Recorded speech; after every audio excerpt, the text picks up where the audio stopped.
DNA test said my son wasn't mine. 8 years, 8 years of being his dad. Then one piece of paper changed everything. And a week later, he asked me a question I'll never forget. You'll still be my dad, right? When Ethan was born, I thought my life was complete. I remember holding him in my arms, looking at his tiny face, promising I'd always protect him. For 8 years, I was there. Every birthday, every soccer game, every school project. I wasn't just trying to be a father, I was his father. People joked he didn't look like me, different eyes, different smile, different hair. We laughed it off. Family isn't about appearances.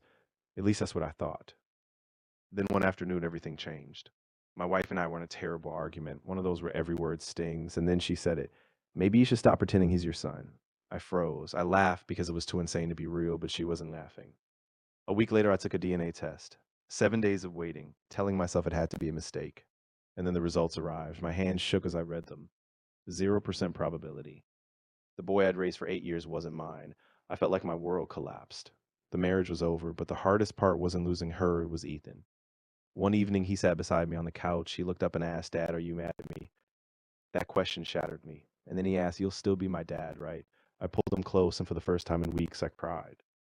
Because in that moment, I realized something. DNA can tell you who created a child, but it can't tell you who stayed, who showed up, who loved them. For 8 years, I was his father, not because of blood, but because of choice. The marriage ended. The lies came out. But Ethan is 17 now, and he still calls me dad. The DNA test proved he wasn't my son by blood, but every day since he's proven something far more important. I was always his father.